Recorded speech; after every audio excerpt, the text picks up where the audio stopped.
We all set? Okay, I'll call the meeting to order.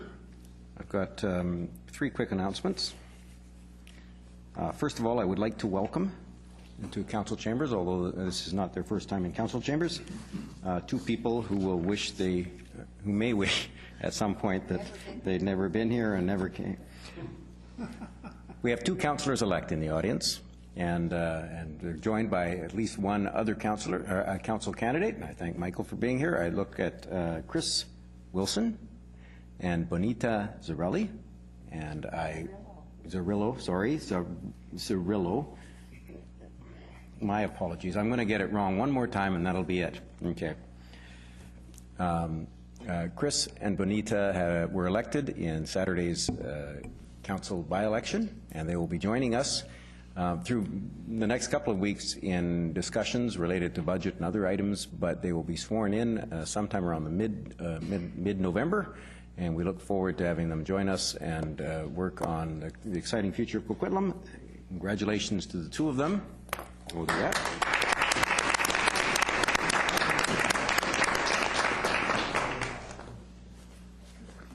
I also would like to introduce a staff member who's really just been appointed, Joseph Diozegi, who is the new GM of Engineering and Public Works.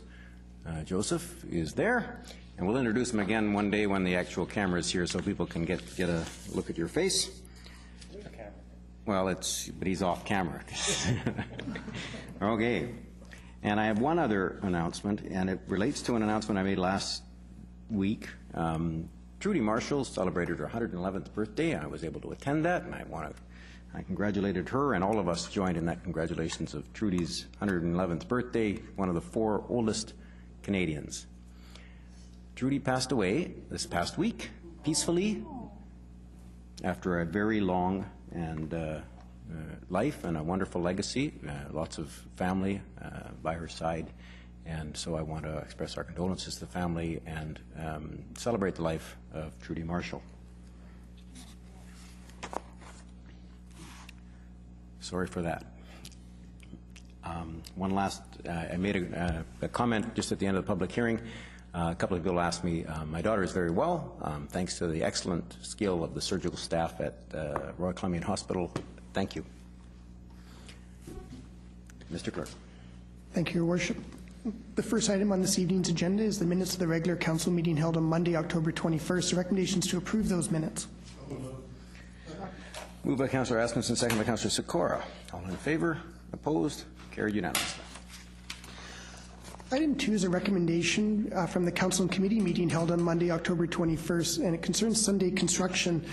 The committee recommends that staff be directed to report back on the city's regulations and enforcement activities, as well as the current practices in neighboring municipalities relative to construction activities on Sundays, examining such issues as greenfield versus infill development, new home construction versus renovations, single homeowner versus developer, and the potential impacts of prohibiting construction activities on Sundays, and that this report be placed on the list of business plan priorities as a C priority. Moved by Councillor Reid, second by Councillor Hodge. All in favor? Opposed? Carried unanimously. Item 3 is the minutes of the Sustainability and Environmental Advisory Committee meeting of Thursday, September 19th. Recommendation that these minutes be received. Second. Moved by Councillor Nicholson, second by Councillor Asmussen. All in favor? Opposed? Carried unanimously. Item 4 is the minutes of the Universal Accessibility Advisory Committee meeting of Tuesday, October 1st. Recommendation to receive. Moved by Councillor O'Neill, second by Councillor Hodge. All in favor? Opposed? Carried unanimously. Item 5 is the minutes of the Arts and Culture Advisory Committee meeting of Thursday, October 10th. Recommendation to receive. Second. Moved by Councillor O'Neill and second by Councillor Asmussen to receive those minutes. All in favor? Opposed? Carried unanimously. On the minutes.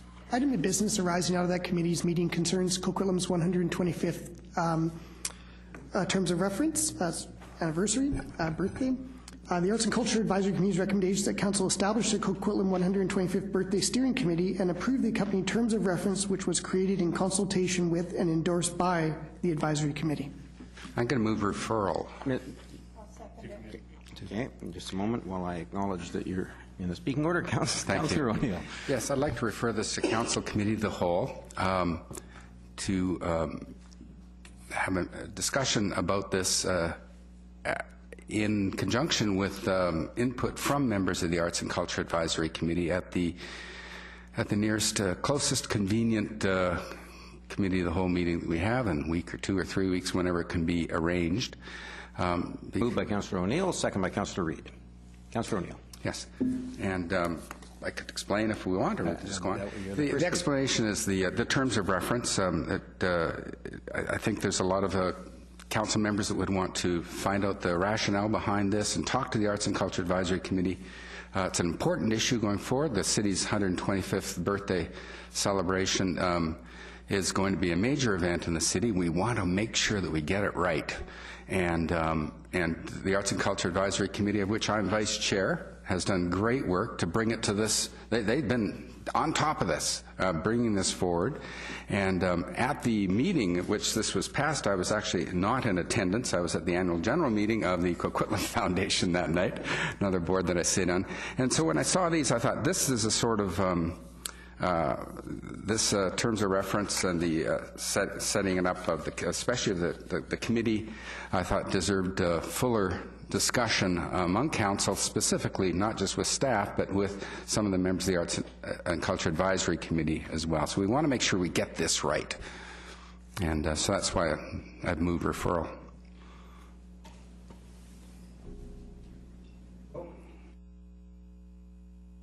Referral has been moved and seconded. Councillor Reid on referral. I'm seconding it because I think there's also perhaps, after discussion with the rest of council, a place for the Celebrate Coquitlam Committee, especially if we're going to be looking for sponsorships and things like that.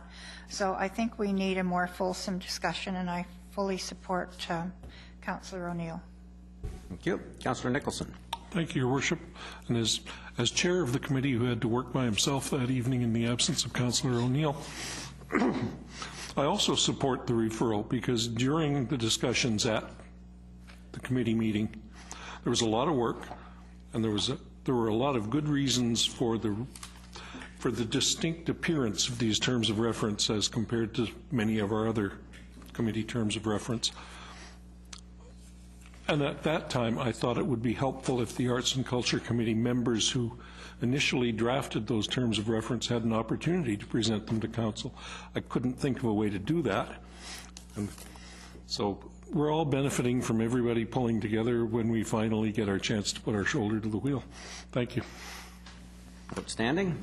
I will support referral. I am curious as to the rationale, because there are some of the aspects of these terms of reference that are distinctly different from other committees, and I want to explore the reason for those, because they may be very valid reasons, and we may end up with a complete ratification of these. Let's see what. Happen every 125 years, Your Worship. Exactly. Yeah. Last time we celebrated 125, how was that, Lou? Okay. We're ready to go.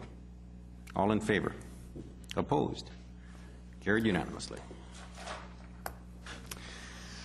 Next item, item 6, is the first item from this evening's public hearing. It concerns City of Coquitlam Zoning Amendment Bylaw 4434 at 283 Hart Street. The recommendation from staff is that Council give second and third readings to City of Coquitlam Zoning Amendment Bylaw 4434. So moved. Moved by Councillor O'Neill, second by Councillor Asmundson. All in, oops, Councillor Nicholson. Thank you, Your Worship. I'm not going to support this. I appreciated the responses that I got from the engineer, but I think this is a very distinct little nest of traffic problems. I think someone suggested that it would make a great final exam question for a traffic engineer. And we did hear from neighbors about the challenges it would present for them. And I think those outweigh the advantage of providing a daycare in a neighborhood. Also, it's a neighborhood, this is a neighborhood that probably won't be using that daycare. they'll be doing it themselves amongst their neighbors. So the bulk of the traffic, the bulk of the use of the daycare will produce traffic. Does not seem an appropriate use in that neighborhood. The impacts on the neighborhood outweigh the benefit to the community as the whole, for me. Thank you. Thank you. Councillor Sikora. Yeah, thank you, Mayor. You know, daycare is always needed in many areas. You know, daycare is something that, you know, forever and a day will always be needed and need to be built. However, I know this street quite well. I know the area quite well. And really, frankly, I think that the people in the area have a good reason why they don't want it in there, because of the traffic and certainly of the distance or the length that the kids are going to be at that school. The one thing about it that even in the area there, I know that there's some fourplexes there instead of duplexes been made into fourplexes. So now we're having a little greater problem with traffic, and parking is a problem. Pardon me, parking's a problem in the area. Always has been and always will be. And it's very close to the intersection, a very busy intersection. And frankly, I will not be supporting it either. Thank you. Councillor Reid. Thank you. The neighborhood came out unanimously not in favor of this evening. And I find that although traffic studies, you know how much I love them, it just doesn't make a lot of sense to me. And because there are a lot of illegal suites in that area, we have a lot of street parking. So when we go to put some kind of a parking management in there, and you're going to say, well, the neighbors won't be able to sleep in. Well, I wouldn't be too happy if you did that to me in my neighborhood. So I certainly don't think that we need to put this neighborhood through that. The proponent, I thought, was going to come and speak, did not, and all the neighbors are against it. There wasn't one person other than the traffic engineer that supported it. Thank you. Thank you. This one is a troubling one for me as well. I grew up going to school just up the road from here. It is a most challenging intersection. It's better than it was back then, only because it has a light now, and it didn't used to. But in a lot of ways, this is an incredibly challenging intersection. And of the places, someone I went to school with actually was killed by a car on one of the other roads off there, Bernatchez, in the same era. And it is these are challenging routes, and I think we have to be really careful how we establish land use in these areas, and how we manage the challenges in the inherited road design that we have. We have a new manager of Public Works and Engineering, and we expect that in the next couple of weeks anyway, he's probably going to fix most of these inherited challenges. But until that happens, I'm not going to be able to support this one. Okay, the question is second and third reading. All in favor? Okay. All opposed? Councillor Hodge, Nicholson, Reid, Sikora, Asmundson, and myself are opposed. The motion fails.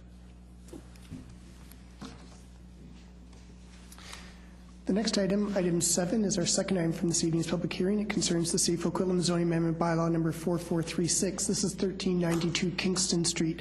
The recommendation from staff is that council give second, third, and fourth and final readings to City of Coquitlam zoning amendment bylaw number 4436. Moved by Councillor Asmundson, second by Councillor Sikora. All in favor? Opposed? Carried unanimously. Next item, item 8, concerns the award of contract for solid waste collection services. The staff recommendations that council direct staff to notify BFI Canada that they are the successful applicant to the request for proposal to provide waste, recycling, and organics collection services for the City of Coquitlam. We have a presentation by our Manager of Environmental Services. Second. Moved by Councillor Reid, second by Councillor Asmundson. Your Worship, I'd like to just provide a couple introductory comments. First of all, I'd like to thank Smith Wright for their years of good service to the city and to the community.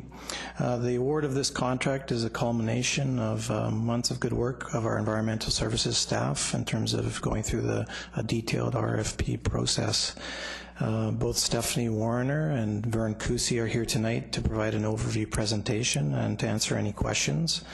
I did want to point out, though, that we've passed out on table a revised report just to clarify 2 sections of the report. On page 2, as well as on page 10 in the financial implications.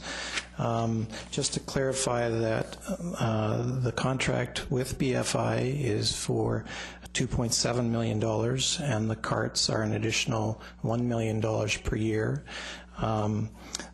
That adding together is $3.7 million per year, leaving us with a net savings from today's contract of $2.3 million per year. So the current contract is $6 million a year, and both the BFI contract for $2.7 and the additional carts with the $1 million adds up to $3.7 million. So we do experience that $2.3 million saving. And from there, I would like to pass it over to Ms. Warner.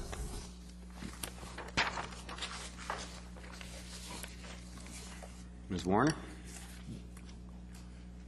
Thank you, and good evening. I'm going to try to provide as briefly as possible a presentation to give an overview of the evaluation we did in coming to a conclusion on the new collection services contract, the key goals we have for our waste and organics residential collection program going forward, changes that can be expected as a result of the award of the contract and in keeping with the goals that we've set for the program, and the financial implications of these decisions and the work we will be doing over the coming year to roll out the new program. In terms of the contract, our existing contract expires June 30th, 2014. We issued a request for proposals to explore various service level options, which include the method and frequency of our residential collection service. We received bids from 5 qualified proponents, and through a very extensive evaluation process, we came to the conclusion that BFI Canada provided the best overall proposal, and we have recommended the selection of BFI as the successful proponent to deliver these services going forward. And the contract will be a 7-year contract beginning July 1st, 2014, with up to a 3-year extension option at council's council's decision. The key goals for our program overall are to look at ways to increase the efficient operation of the program, achieve higher waste diversion rates, reduce collection and disposal costs, while still maintaining a very high degree of customer satisfaction, and ultimately minimize adverse environmental impacts.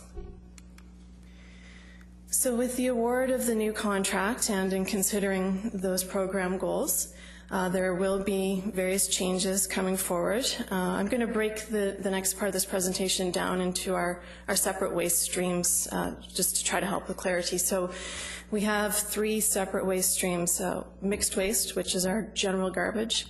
We have an organic stream, which is what we refer to as the Green Can program, and that includes our kitchen scraps and yard trimmings. And then we have our curbside and multifamily recycling program. So in terms of the mixed waste component, our general garbage, under the new contract, we would be moving towards what's called an automated collection method. So currently we have a manual method whereby the collection operators come by and physically pick up the garbage cans and dump them into the truck. Under automated, this is done with collection vehicles that have an automated collection arm to lift the waste. So with that type of collection method, there's a variety of benefits. The main benefits being that this collection method is more economical and more efficient than traditional manual collection. We generally see cleaner, tidier streets and less likelihood of litter. And there's fewer worker safety concerns because obviously it's a big truck that's lifting those big bins rather than human power. We also have the option under automated collection to provide standardized wheeled carts, and residents find these carts easier to manage. They're on wheels and can be pulled to the end of the driveway. Under our current manual program, we set a 20 kilogram per can weight limit. Under automated collection, we don't have to be as concerned about weight limits.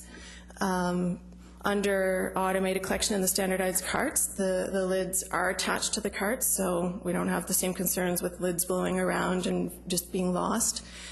And a significant benefit under automated collection to residents is that the city would be providing those carts for each household.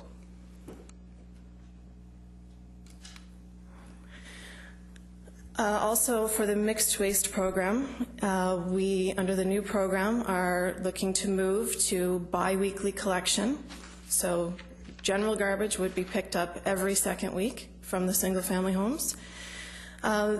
There's a number of advantages that come to moving to bi-weekly. The biggest one is that it promotes waste diversion. It encourages the use of our green can, which is important in terms of our broader regional goals and the commitments the city has made towards supporting regional waste diversion goals. And one of those goals, or one of those changes that are coming at the regional level, is that come 2015, there will be a ban on organics materials landing in the landfill. So we do need to find ways to encourage the organics waste to be put into the green cans rather than regular garbage. A number of cities have made the move to bi-weekly waste collection. Our neighbors of Port Coquitlam and Port Moody, New Westminster, Surrey, City of Vancouver, and we know that other municipalities are considering a similar switch. And those cities that have made the switch have reported very quickly after making the change substantial reductions in their mixed waste volumes of up to 40%. And one of the really large benefits of that is the reduction in collection costs that come with that lesser volume of waste. And on the disposal end, lower disposal costs as well, given that the mixed waste carries a higher tipping fee. Another benefit of the automated collection, as I stated previously, is the city will provide the carts for residents. And residents, we will provide a standard, we're proposing to provide a standard 240-liter cart per single-family household, but residents will have the option to either downsize or upsize that cart to meet their needs, and with an adjustment on the utility rate accordingly. Just by way of photograph, we have examples here of what the new automated collection vehicles look like. The bottom right photo shows the automated side-loading collection arm that I described previously that reaches out and picks up the garbage bin and dumps it into the truck. Also with the new collection vehicles, we'll be converting to compressed natural gas. Our current vehicles use diesel. And the CNG vehicles bring a substantial reduction in greenhouse gas emissions, which further supports commitments the city has made under the climate action. And we're estimating that switching to the CNG vehicles will reduce our emissions corporately by approximately 66 tons per year, which is the equivalent of removing 14 cars from the roads. I'm going to switch to the second waste stream, which is our organics collection. Currently, we refer to it as the Green Can Program, and we will continue to refer to it as the Green Can Program. So this is the kitchen scraps and yard trimmings. Similar to what I've already stated, we'll be moving to the automated collection method and providing the wheeled carts to residents. A significant advantage and change coming with the provision of those carts is that we will be providing one bear-resistant cart to every single-family dwelling in the city for their organics bin.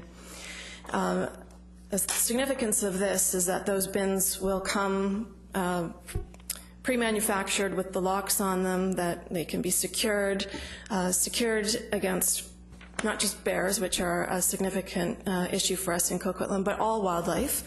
And so this, it effectively helps reduce exposure to our wildlife and attracting our wildlife to our tastier organics garbage that will be in the green can.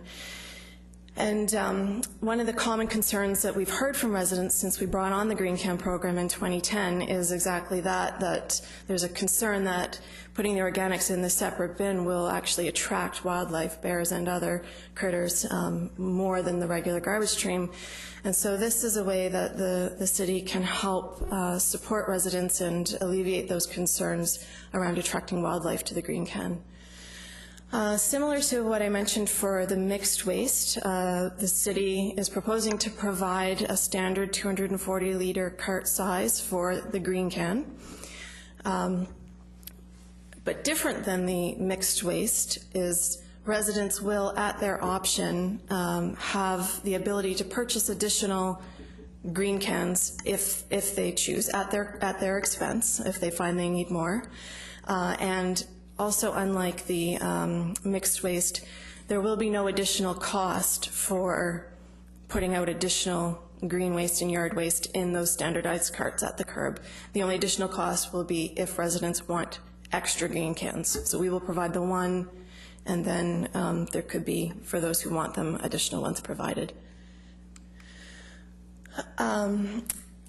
Also, unlike the mixed waste, we will maintain a weekly collection schedule for organics. We anticipate a larger volume of the kitchen scraps and yard trimmings, so it makes perfect sense to maintain that weekly collection, and we want to encourage residents to be using that can.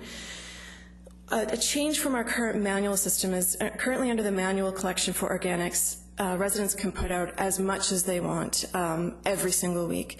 Unfortunately, by moving to automated, one shortcoming of that is you need the specialized standardized carts. So we can't have the same unlimited bags and bags of yard waste, et cetera, that we see at certain times of the year.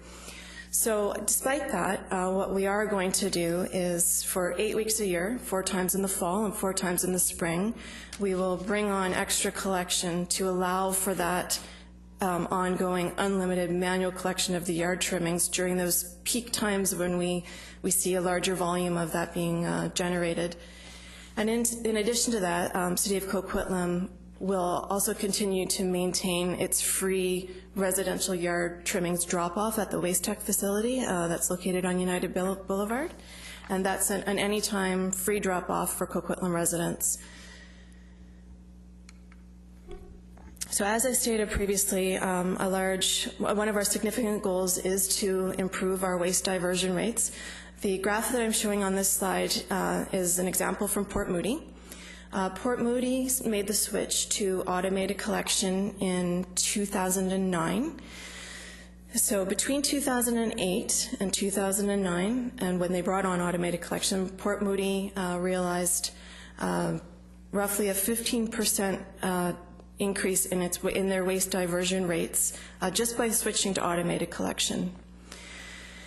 They then switched to the biweekly collection frequency for garbage that we're discussing here, and with that switch, which they made in 2011, they realized an additional 15% waste diversion. So between 2008 and 2011, when Port Moody made the same changes that we're recommending for Coquitlam, they realized a 30% roughly increase in their waste diversion. By contrast, the City of Coquitlam is currently sitting around the 55% rate for diversion, and by maintaining our status quo program, we don't really anticipate seeing that move in any substantial way. So this graph is just meant to provide a bit of context to the types of progress that we can see through automated biweekly collection. And just to I just also want to point out that this is based on single-family diversion. So now I'd like to talk about our recyclables program. There's changes coming from our recyclables collection, which we have brought to council public meeting earlier in September. The province has established a new regime for residential recycling, whereby industry will be paying for the collection of recyclables from the residential stream, so that's single-family and multifamily sources. And in making that legislative switch, an organization called Multi-Material BC has been formed to implement that provincial program. When Multi-Material BC was formed, they established an offer to local governments to continue to deliver the residential collection on behalf of Multi-Material BC and industry at a rate that they set with some terms and conditions. When Coquitlam reviewed the offer by MMBC, it was determined that this was not favorable for our city or its residents. And as such, in September, made the decision to remove residential recycling as a service that the city will provide, and instead hand this service to Multi-Material BC to deliver for this city. So that program under Multi-Material BC will come into effect at the same time as our new collections contract, July 1st, 2014. Multi-Material BC, as I stated, will pay for the collection of recyclables from single-family and multifamily sources. And their program will actually expand on our current Blue Box program. So the types of materials that can be currently recycled will actually be quite a bit broader under the Multi-Material BC program. And with these changes, and by working with MMBC to deliver the program, the city can expect to save over $1 million in its collection, in its current collection costs. All of the services and things that I've discussed so far represent the various changes that we can expect. There's a number of services that Coquitlam currently offers that are going to remain status quo under our new collections contract. This includes the large item pickup program, whereby residents can put out up to 4 large items, mattresses, refrigerators, etc., at the curb for pickup. The recyclables drop off at our 2 city recycling depots. We will be maintaining that. Also under the contract, we'll be maintaining collection from our civic facilities and our public litter bins. The financial implications of these program changes, the annual collection costs will be approximately $2.7 million per year. This is a savings of approximately $3.3 million over our current contract. This is, in addition to that, we will have the added cost of purchasing and providing the collection carts at an approximate cost of $1 million per year, and that's based on an upfront cost with an amortization rate of 7 years. But we're going to evaluate that amortization rate and hopefully be able to apply a longer rate to get that additional cost down. Also, with the rollout of our program, we realize this is quite a bit of change and some new and improved services. So we are working on a very robust public education and outreach campaign. We're very committed to helping familiarize residents with the collection program and changes. We are planning to schedule a number of public events in the coming year. Through this outreach and these events, there'll be opportunities at those events for residents to see the types of carts that they can consider and whether they want to, purchase different size carts than what we are going to offer. We are going to be consistently updating our website. In fact, you can expect to see some updates coming this week as we get started with those updates, and we will be continuously updating a section on frequently asked questions. So as the good questions come in and we have the answers for those, we'll make sure they're up on our website for everybody to see. As part of the rollout, leading up to and while we're rolling out, we're going to create a temporary call center that we will ensure is staffed adequately, so people are calling in with their questions. They don't have to wait for a long time for answers. The other thing I wanted to mention is just a reminder that the city does have a new web-based application. We rolled it out earlier this year. It's called Recollect. You can access it on our website, and it allows for residents who sign up for that, which is free, to receive real-time updates to their iPhones, their Blackberries, their smartphones, their computers, however you choose and like to receive information. We have that ability through free sign up to our Recollect program. And finally, just a quick overview. We have a lot of work ahead of us over the next year. We're going to, next step is to issue the request for proposals for the new carts, to develop and begin implementing that education outreach campaign that I just mentioned, coordination work with BFI as we transition to our automated collection service, and in addition, which is not on this, we're also going to be doing quite a bit of coordination with MMBC, Multi-Material BC, in hopes that we can have a smooth transition as well on our recycling program. And that is it. Thank you. Thank you very much. I have some words on behalf of Council.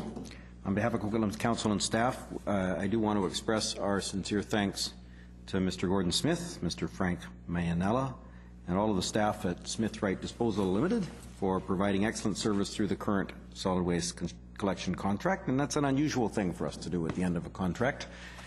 But a local Coquitlam company, Smith Wright, won the 3-year contract starting in 2009, and this contract was extended to June 30th, 2014, due to their continued good service and because of other issues, and I'll talk about that in a minute.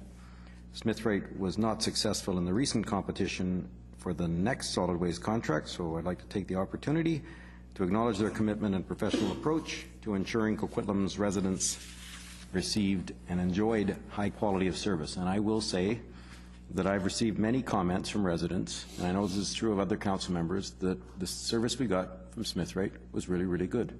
And I'm not sure there's many communities that can actually say that they get calls and comments about how good the garbage collection is with their contractor, but we were able to say that.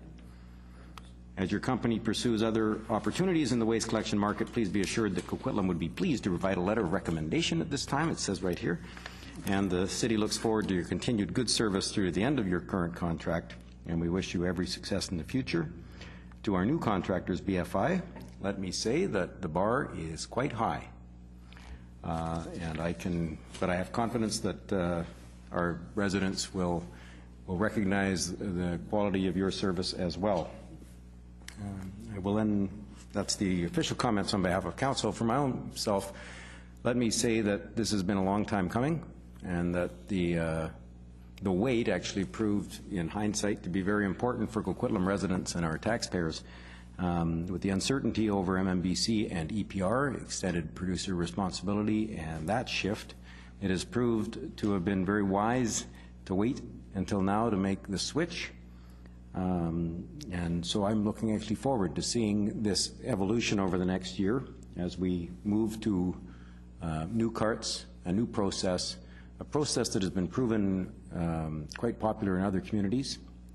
And one comment for the men of our community who are thinking of getting their wife a garbage can for Christmas or for Valentine's Day, don't do it. We got you covered on that one. I've got Councillor Asmundson. Thank you, Mayor. And once again, I think Smith Wright did a good job, and I think our people were very pleased because anybody could have improved on the service that we had prior to that. So I wasn't going to say that. But I do give them credit, and you're right, they've set a bar very high, they've done a good job. But I want to thank staff, and if you saw through the presentation, it was a little long, but it was very detailed, and I think it shows the amount of work that staff have gone in to cover all the bases on this contract and the good job on the RFP that they sent out. And when we look at this, and for you, the taxpayer, and we always talk about taxes and people running and getting elected on keeping the tax rate down and talking about our taxes. This is a 38% reduction in our cost of garbage to be picked up. That includes, though, the almost $1 million a year over that first 7 years for the cost of the carts in that $1 million. It could actually be less than that, and the carts will last about 15 years, so if we even amortize that out, it would even drop our costs even further. But right now we're taking a conservative payout of 7 years on that. So I think the public has a great feeling about saving money. It's the cost, the future ability once the carts are paid for to have even a further reduction in the utility costs, which is impressive. The other thing with these carts is that they're owned by the city. They'll have little computer chip tag in them identifying to those properties and those houses. So they will also can be, when they get picked up, they can do the weight, they can do all sorts of different things in those houses. So it also helps with the collection. So it's a neat little electronic device that's in there, which I think is great. The one question I do have for staff I didn't think was, and it's about our GHG reductions and going to the natural gas and stuff like that. And when we look at our community totals, do the reductions get captured as our reductions, or does the company take the GHG reductions? The reductions are captured as part of our corporate emissions, so we will get the reductions. It's a city service, so it's a city. Yeah, I just wanted to be clear that was been a question. The other part is in the automated collection service, we say the ability to levy different rates, is that going to happen at now, or is that something still in the future? I heard something different on, so I want to make sure that when people get their cans in next year, they'll be able to have a rate for the varying sizes, or is that something that we haven't finished working out and that will come down the road in the future? Your Worship, that is something that we will be discussing with Council through the budget exercises in terms of and utility rate setting process. One of the important aspects to consider, at least for next year, is that the change will only occur halfway through the year, so we won't experience the full savings that we're talking about here, not being a full year. Well, and thank you for reminding me. I was going to mention that our savings, like the last time, I think that has to be put out to the public, that we're only getting half the savings this year. The full savings will be realized in the years coming, because we have the Smith-Wright contract up until the end of June, I think it is. Yep. And then it takes on after that. So that gives a bit of the adjustment, and thank you for reminding me about that. The other question is that the manual grass or bag stuff pickup is a minimum of 8 weeks a year, and we will monitor that to see if there is a need for more. Currently, it's actually a maximum of 8 weeks per year, but yes, we will monitor that, and we can adjust accordingly. Okay, thank you. That's one of the other issues that I think there's some flexibility within this, and I think the biggest part of this contract that the council staff worked really hard on in creating flexibility is the issue around MMBC. And moving forward, the council moved a motion that we would give that over to them, but there's still room for negotiations, and the way the contract's written with BFI, it allows us a future looks at that if it means more favorable with the city taking it on. But I think we've created a great way to go. I find myself, my wife and I, we use the green can now. We really have increased our use of the green can as we go along right from the beginning. Our garbage is about half the can. And I think the fact is that staff has pointed out that by going to the automated and a bi-weekly garbage, it will help force people to improve their recycling and get our recycling rates up to the targets that we want to be at. So I really am pleased with this contract. I'm pleased with the work that's done with it, and I'll be supporting this. Thank you. Thank you. Councillor Sikora. Yeah, thank you very much, Mayor. You know, I'm going by the presentation was very, very good. But when you go through these blue pages, on the second page, I have a little problem, because number one, it says recycling collection costs and the purchase of cars will be approximately $2.7 million per year. Now, I'd like to know what's the cost of the carts, and what's the cost of a recyclable pickup? No, that's Mixed up together. That's excluding recycling Okay. costs. Then representing an annual saving of approximately 3.3 million over the city's current solid waste collection service contract. And to me, annual means yearly. You save $3.3 million. Yep. Is that correct? Is that wrong? You're, through the chair, that's correct. However, if you continue down that paragraph, there is an additional cost per year of $1 million. So what we'll realize is a net savings of $2.3 million per year.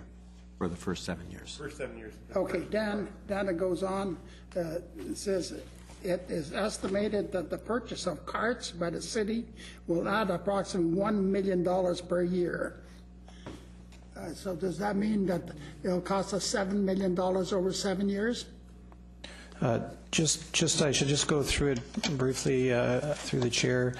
The cost of the BFI contract is $2.7 million per year. Our current contract with Smith Wright is $6 million per year. So that's where that net or that annual savings of $3.3 million per year comes from. However, because we're going with automated collection and we're experiencing the savings with BFI through going with automated collection, we also have an additional cost of buying the carts. Amortizing that over 7 years results in an additional cost to the city of $1 million per year. So that means that the net cost per year to the city is $3.7 million, and the net savings per year is $2.3 million. So the $1 million per year that you have on an overall cost of the program, $1 million per year is not factual. No, the $1 million a year is the cost of the carts. Of what? Of purchasing the carts. Purchasing the carts. So in other words, the carts cost us $7 million because the contract is $7 million. And if I read this correctly, I don't know, there's got to be either a misprint because the presentation was very, very clear. I like the presentation, I think it's good. But this one, to me, it appears that approximately $1 million per year in overall cost of this program. $1 million a year, we sign a 7-year contract at $7 million for carts. Am I correct? Through the chair, this is doing the time value of money calculation, and it's a round number of $1 million per year, which is effectively that $7 million. We anticipate the actual carts, if we go out to tender, will actually cost around $5 million just in terms of a capital cost. But when we amortize it over a number of years, it averages out to be on the order of $1 million per year, and as was already pointed out by Councillor Asmundson, if we amortize that over a longer period, we expect that amount to go down to, say, if for a 12-year period, it would be about $700,000 per year. Okay, let me understand this. What is the gross contract with BFI? $2.7 million. $2.7 million. For the 7-year contract, per year? Per year. Per year. It's Per on year. line 5 of page 2. Okay, so Yep. you're saying that the purchase of the containers or the carts are $5 million? We don't know yet. If you look at paragraph 2, the city will be issuing a separate RFP for the supply, distribution, and management of the collection carts and staff. So this is just an estimate at this point for the cost. I'll take it as estimate. Okay, and one That's thing what that it is. bothers me is 8 weeks per year for yard waste. That's a pretty tight frame. I'm sure we're going to get all the council members are going to get a lot of calls. I'm sure the mayor will get some calls. I think we're trying to tighten up the belt that is too close, too tight. No, you can actually pick up yard waste all year. We're picking up yard waste all Well, year. it says 8 weeks per year. Yard waste will be picked up. Okay, I know we're adding additional service for 8 weeks for the leaves in the fall and the branches in the spring. And another thing you're going to get complaints is that you're going to go into bi-weekly pickup where Port Coquitlam got a lot of heat over it and other cities got a lot of heat over it. We'll get the same. So we might as well be ready to get a lot of heat because I think that's not given the service of today. that's given the service of tomorrow. You're right. It is a tomorrow service. Yep. I'm not really too upset with it, but I'm certainly going to be willing to get all the complaints from the residents that are saying, how come you're not picking them up on a weekly basis? You did. My taxes are going up, everything is going up, and I'm not getting the service that I'm used to getting. So those are things you will get. There's no question about it. And I'm not really bitching about it. I'm just making some statements that I think are going to come back to haunt us, okay? Thank you very much. On the plus side, the utility bill will go down by quite almost half. Councillor O'Neill. Yes, thank you. Now, I did have a question about the cost of those carts, because there was a stated cost of $5 million in the report, and then it was also stated that it would be $1 million a year for 7 years, and but that's the cost of the money. Amortizing it is the answer I got, so that makes sense now. So I know that the figures are all kind of all over the place in the report, and it would have been nice to have a nice simple graph in the report that said $6 million current cost, $2.7 million proposed cost, $3.3 million in savings minus the $1 million for a year for 7 years for carts equals $2.3 million annual savings. All right there. And I had to work that out for myself, but it wasn't that hard. But some people have trouble doing that. What I didn't figure out was the percentage, and it was 38%. I checked your math on that. That's correct. You would count that? Well, I got a big calculator here. So now we should ask communications to be in touch with you about. You can borrow that if you'd like. Now, of that $2.3 million annual savings, and wow, that's tremendous. That's great. As somebody said, that we're always talking about, keeping taxes down, and $2.3 million a year annual savings. Utilities, yeah. Okay, there. So we're always talking about keeping costs down and everything like that, and here's, oh boys, wait. Now, almost half of that, though, is due to the MMBC windfall, essentially, that they are taking up. It's been estimated that's about $1 million a year that we currently costs us to pay to have that recycling. Now, MMBC is now responsible for that. So that's, again, if my math is correct, that leaves $1.3 million that the savings that we are getting by going to this new contractor and going to this new system. And the new contractor is providing some benefits, and the new system, the mechanized system, is that correct? So $1.3 million roughly of this $2.3 million annual saving is due to the new system and the new contractor. Is that right? That is correct. Yes. Oh, good. Nice, short, concise answer. That's compared to the question. That's I wanted to make sure everybody understood it. Now, on page 7, I got thrown for a loop here when I was reading that. The second paragraph. The cost of providing each single-family dwelling with standardized collection carts will be partially offset by the elimination of recycling collection costs and the reduced waste and organics collection cost.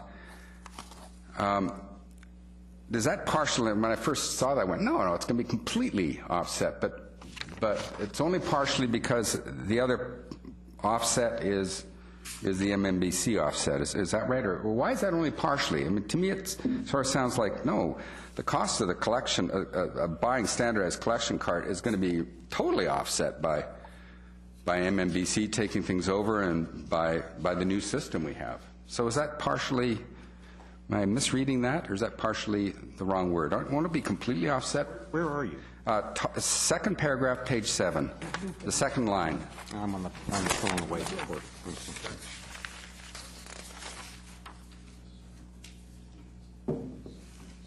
Okay.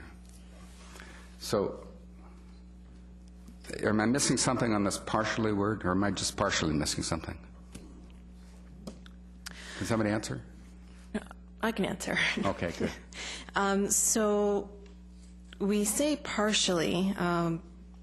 There's two reasons. One is that we will offset a portion of those costs through utility rate setting, and that process is underway currently through our budget process. Also, Our overall program costs include other costs that are not itemized in this report. So we have our other overhead, and the figures in this report, and they're being presented tonight, largely relate to the cost of collection.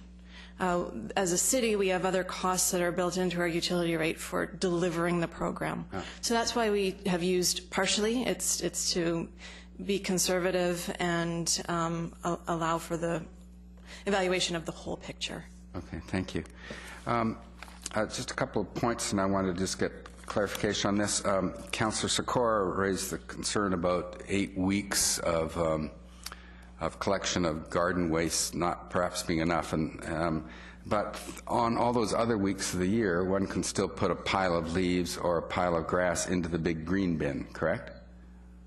That is correct. Okay, so that's important. And one other point, and this is a broad point about are we social engineering here? Councillor Asmussen talked about how this is a good system because it will force people to recycle more. Direct quote, force people. Now, yeah, that's a very interesting thing. I don't want to force the citizens of Coquitlam to do anything here. We want to provide them very good service and the best bang for the buck.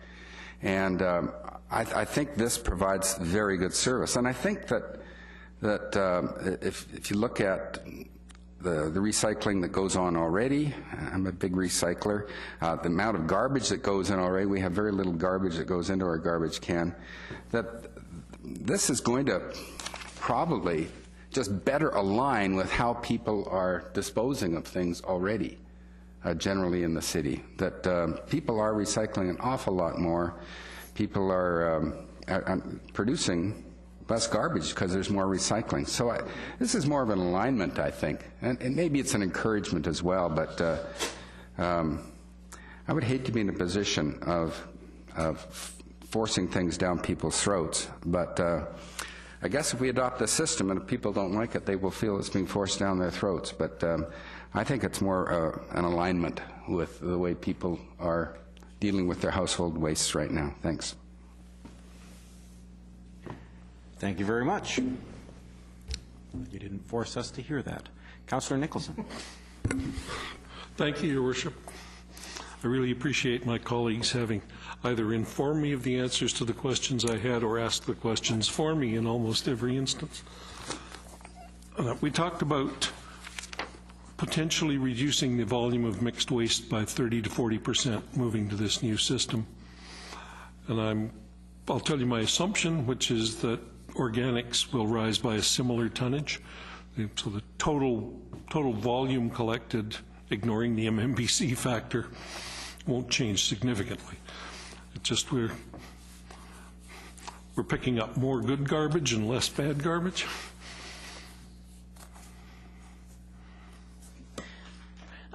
We expect through the MMBC program to see the recycling rates go up also because of the expanded types of materials that will be able to be put at the curbside for collection through that program. So there will likely be some increase in organic, but not equal to the reduction in mixed waste. Correct. And on MMBC, we talked about them expanding their range of collections, but if I have it correctly, there's still an open question as to how they'll deal with glass. Is that correct? That is correct. The issue of glass has not been resolved yet. So our citizens may be driving their glass to a collection spot or something like that? Maybe. We hope that that won't be the outcome. Depending on the outcome of discussions with MMBC. Thank you. Well, actually, there's a slight difference of opinion between staff and myself. We were both at the same meeting, and I know other council members were there, where I heard the MMBC representatives make a commitment that they were going to try to figure out a way to pick it up at the door. And we're all relying on that. I took it as a commitment, recognizing that if it doesn't happen, I suspect we'll end up with glass in the garbage, and that's what will happen in every community, because that seems to be the direction that communities are having to go. Glass contaminates paper, because it breaks and the fiber gets contaminated by the glass chips. And so that becomes a problem if you're doing single stream, and that's an issue. Councillor Hodge. Yeah, a lot of what I was going to ask has been answered or already said before me, but I do want to comment on a couple things, and you know, there's no question that on paper there's going to be savings. There's going to be savings in a number of areas, but you know, let's be clear that the savings are primarily coming from a change in delivery, and these are savings that our residents are going to earn. If not earned, they're going to accept a change in the delivery of the service. And that's really where these savings are going to come from. Certainly going to an automated service is going to save money. Reducing the amount or the frequency of mixed waste pickup is going to be a savings, but we're going to have a loss of a service. Residents who are used to having that pickup every week are only going to have it every second week. And that's going to take some getting used to, and for some, that's going to be a difficult transition. In the end, it is the right thing to do to reduce what's going to landfills, try to divert more. We have to see our diversion rates go up, and we have to get people used to putting the smelly stuff in the green can. And that will be picked up every week, and that's going to be a challenge to let people know that they've got to put that into that can, and it will get picked up each week, providing it's in the right can. But that's going to be a change in service, and at the end of the day, that will help to add to the savings. Switching, having MMBC pick up and do recycling. You know, that's a big change, especially for cities that traditionally have delivered that service to our residents. We have a partnership with our residents, and that's going to be a big change. And we debated that you know, last month. But again, that's going to take some getting used to. It's going to be single stream, so not the different containers. It's going to be one big container, and it may not include glass, and that to me is a real big issue. So yeah, there's going to be savings, but there's going to be a change in the service, and that's going to certainly take some getting used to. I'd also like to see that some of that savings be put back into the program. I know that there is some discussion still to be had about who is going to operate our recycling drop-off depots here, where the centers that we have, our city centers, whether we will continue to do it, whether it will be somebody else. But I'd like to see that service expanded. I use it a lot. I drop my cardboard off, but this city, we still don't have a good answer for recycling of styrofoam, batteries, and a number of issues that you have to run all over town to recycle. And I think if we're going to see our diversion rates up, we have to make recycling easy. If you make it easy, people will do it. And I'm hoping that with this change that we have an opportunity to do what I've heard some municipalities do, where they do a one-stop recycle center. And I think we have to start looking at, certainly possibly we may have to deal with glass, but styrofoam and some other things that are currently going into our mixed stream. We have to look at ways to get those out, and I hope that we have an opportunity during this to not just to save money, but to try and improve service. I am happy that we're going to automate it. I think that it's going to be more efficient. I think certainly it's going to minimize the risk of injuries to the men and women who are doing the pickup. Hopefully it will also, this change will help to improve our diversion rates. But I do have a couple of questions.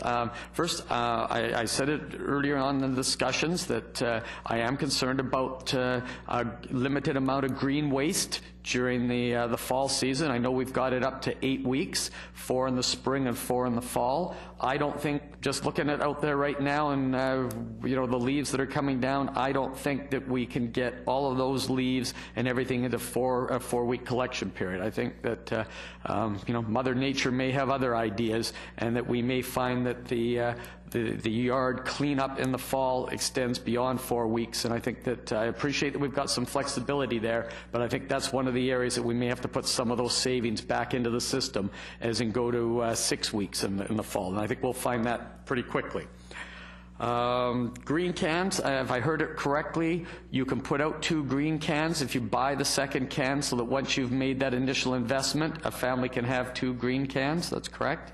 You pay for it, but once you've paid for it, there's no weekly add-on fee. There's no stickers that have to be put on the can. It's just if you put out 2 green cans, it's picked up. Is that correct? Through the chair, that's correct. So I got that one right. Mixed waste, however, on that, you've only 1 can per household. So there's no options. It's 1 can and that's it, correct? Through the chair, that's correct. What happens with secondary suites? Do they share a can? They would share a can. There's a choice of various sizes, though, that the property could choose the larger size. Okay. And I think everything else has been covered off. Thank you.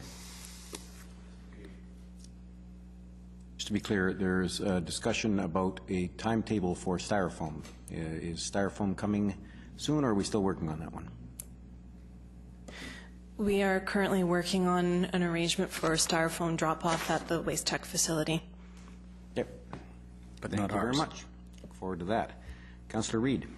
Thank you. I don't have any questions for you. Your presentation was thorough and quite precise, so I believe that everyone should have been able to follow it, and I'm sure you'll be getting lots of calls tomorrow. I wouldn't even be speaking except that Councillor O'Neill challenges me every so often, and he brings up social engineering. And I did want to point out to him that even though you think that we're socially engineering people to deal with garbage, I'd like to ask you what you think the parking management strategy is, because we're socially engineering people to get out of their cars and onto transit.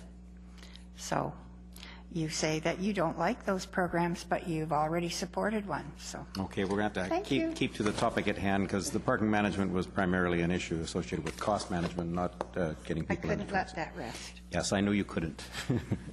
Councillor Rasmussen. Well, thank you. And just responding to, as I said, it will force people to change because of the garbage can that they have, and thinking about, since they have biweekly service, they're going to have to think about what's going in that can and reducing how they do it.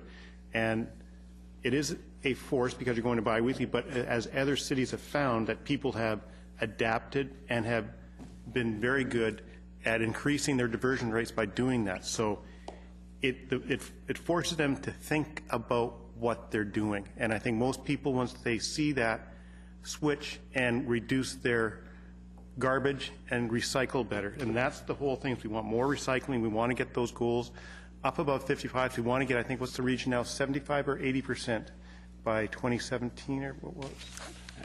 Depends on the report. Depends on the report. Okay.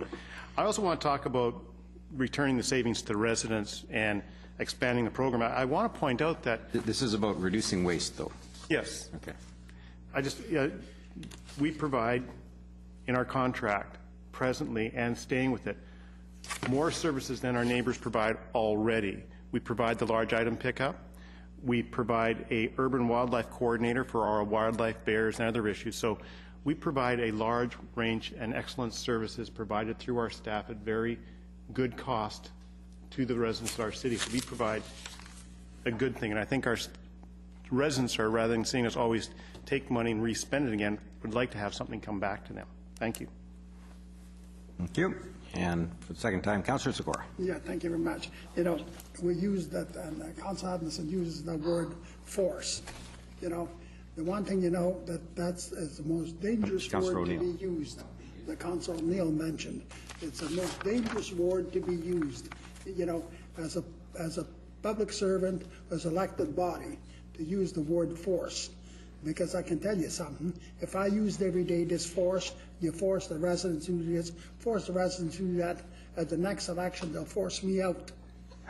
That's exactly what's going to happen, But let's say I have a large container. Okay, so I'm being charged for a large container. But say 2 weeks a month, or once a month or so, I have only half a container. I still got charged for a full container. Am I correct? That is correct. You know what? How fair is that? Those are the things that I think we need to think about. The fact is that I can say, okay, well maybe half a year I need small containers instead of big containers. So what I do, phone the city hall, say pick up the big container for the next 2 or 3 months and give me a small container. Is that what I do, and it's free, and you do that, or what's happening? Or do you say no, you've got a large container, we'll be charging you for a large container? There's no difference. It would be the same as it currently is. If 1 week you're on holidays, then you don't. Then, Oh, I know, but you know what? When you put extra containers out, now they put a sticker on a container and you get charged for it. But here's a simple question. I've got a house, let's say. I've got a large container. And half the time it's only half full. But the other half, I need the full container, but I get charged for a big container throughout the year. Now, how fair is that? I'm going to throw that one out there. yeah. Well, the good thing is that the big container will cost you less than the current garbage collection costs you, and if you only. It may be correct, but the fact is you're going to get complaints from the residents. Well, again, you're going to use this word force. The word force comes into play when you're going to force somebody to do certain things. All I'm doing is throwing it out that as God made little apples, you will get a lot of complaints from a lot of residents just on that one alone. And I said, how do you treat it? Well, there's no way of, I'm sure you're not going to have a city employee delivering the container 1 week and then 2 weeks later picking it up and give you a small container. It's just not going to happen. So those are some of the problems that you're going to be faced with. Thank you very much. Well, the good thing is those are problems we're currently faced with. We charge everybody exactly the same for 2 big containers of garbage, and if you only fill up half of one, you get charged the same as your neighbor, which is 7 people in the house, and they fill up those 2 containers full up to the top.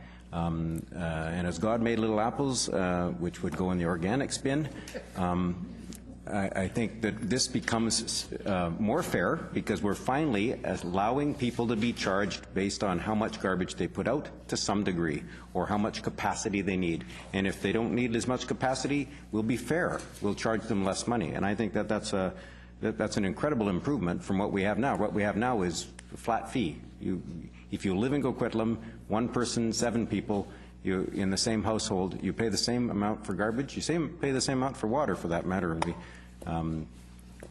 So I think this is a great improvement. I look forward to seeing it happen, and I agree entirely that we have been pushing for years to get us moving down the path of a more convenient recycling method. This is not so much forcing people to recycle more, but making it more convenient for them to recycle. It's making them be able to save money by recycling and have us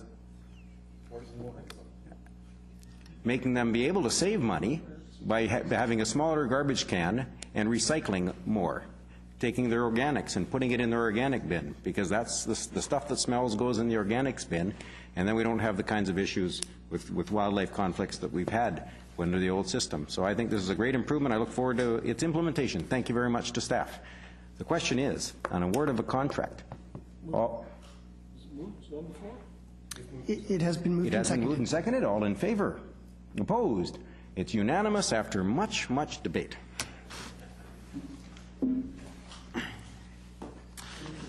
Next item, item 9, it concerns the Metro Vancouver Board and Brief for Metro Vancouver's meeting of October 11th. Our representatives are available to respond to questions, and the recommendation from staff is to receive the brief for information. Moved by Councillor Nicholson, seconded by Councillor Hodge.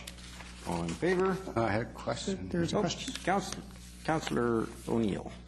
Yeah, I couldn't help but notice that one of the items that was approved was that the board delegated task force established by the chair to a task force. The selection of 3 Metro Vancouver nominees to the BC Ferry Authority Board of Directors and forward this nomination list to the BC Ferry Authority. So I'm not sure if I know the BC Ferries Services Board costs $400,000 a year. The BC Ferry Authority Board costs $108,000 a year.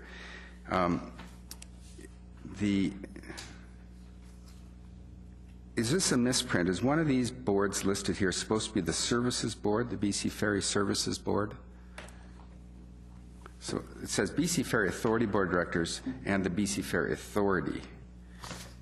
So I'm just a little confused about what board this is, and whether, the big question really is whether or not there was any discussion at Metro about the astronomical cost to taxpayers of these different boards. There's $500,000 in board fees that the provincial government has to pay. And it's not the Metro, it's not the city, but there's one taxpayer. And I wonder if anybody at Metro sort of says, you know what, we should send them a message that these boards are too expensive. We got $500,000 a year we're spending on 2 different boards. And I thought this would have been a good opportunity to perhaps send a message about the extravagant cost of the boards.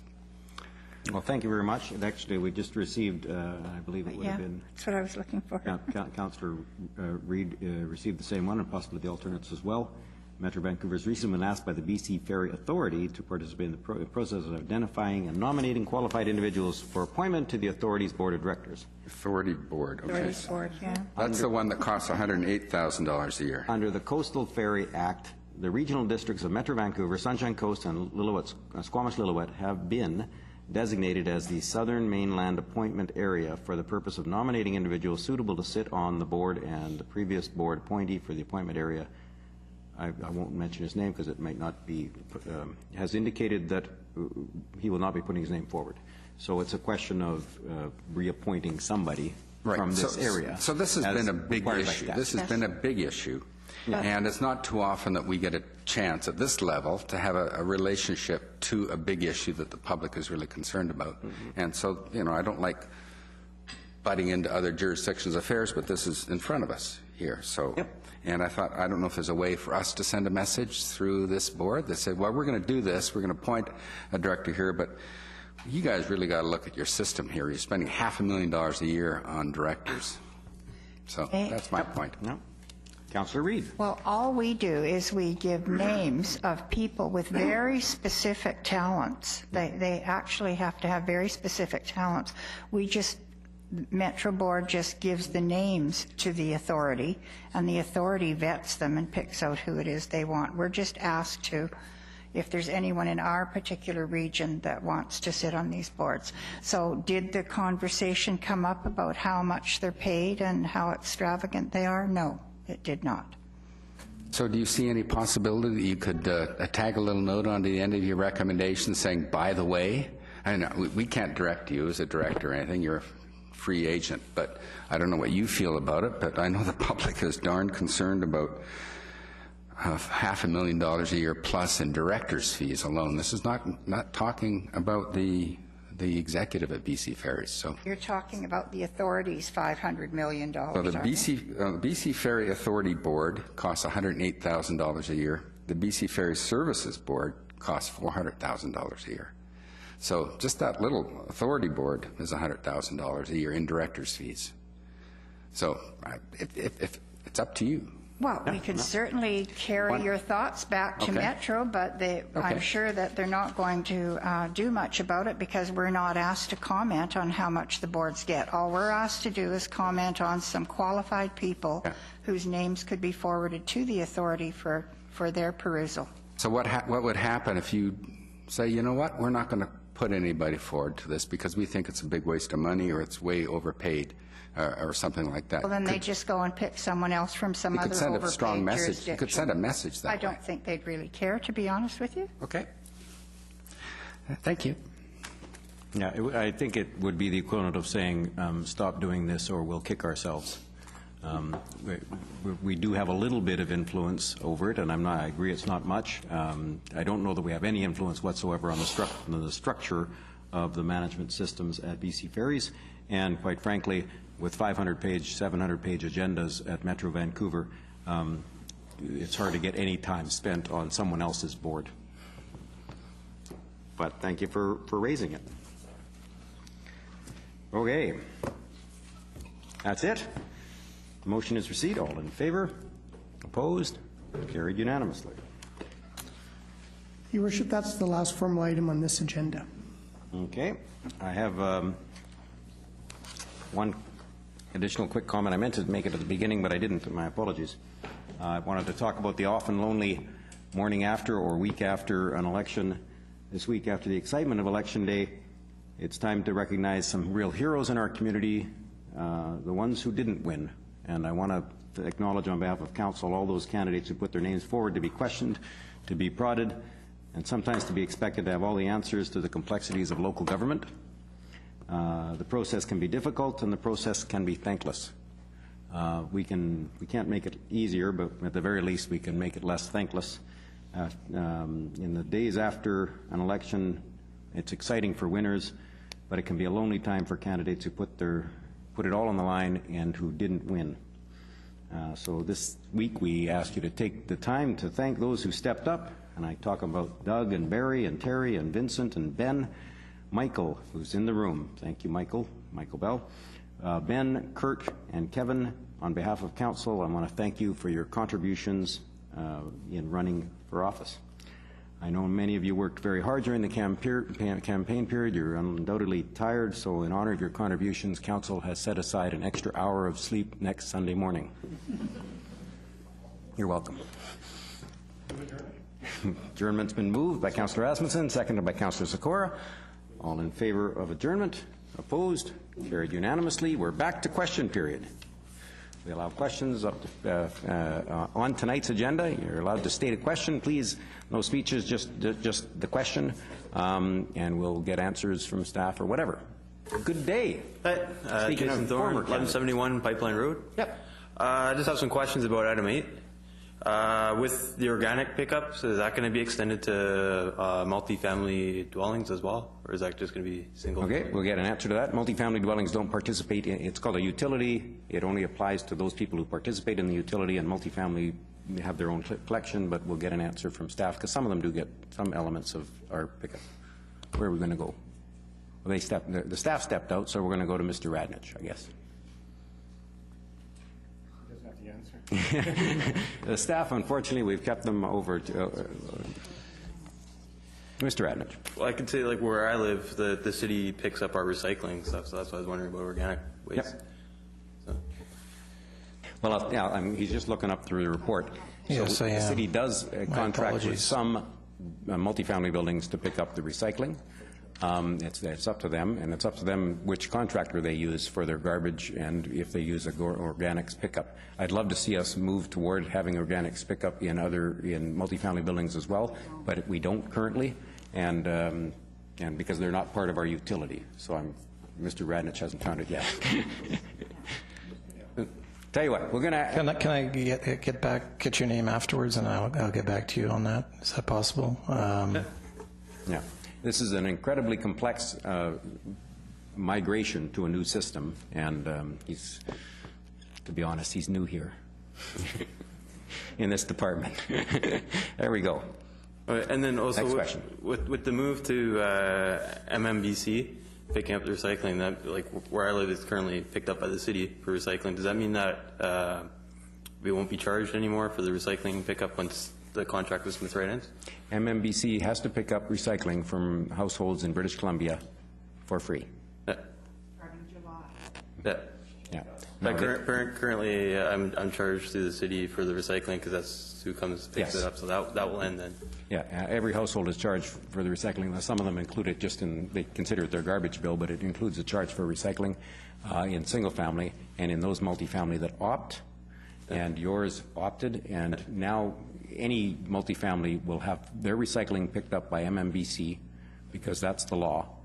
Now, MMBC could contract, they'll end up contracting with the Smith Rights of the world to do it, but it won't charge, they won't be charging you any for that because it's now the law that they have to. Okay. And then also, when is there an expectation for MMBC to decide on who's going to be contracted for picking up recyclables? They have to pick up something by July 1st. So they'll and they'll actually work with you if you have a contract with an existing supplier, for example. In your case, it's Coquitlam, but in some cases it'll be with Smith Right, and that contract lasts until September. well, MMBC will have to pick up the cost of that or negotiate with you and try and work with you to try and figure out how to cover the cost of the difference in start dates. The start date for MMBC technically is May 1st, not July 1st. Sorry, did you have something? No? Okay. Anything else? No, that's it. Thank you. And please speak with Mr. Radnich about your first question, and he'll get you something anyway. Are there any other questions? Any other questions? Any other questions? Thank you all for coming.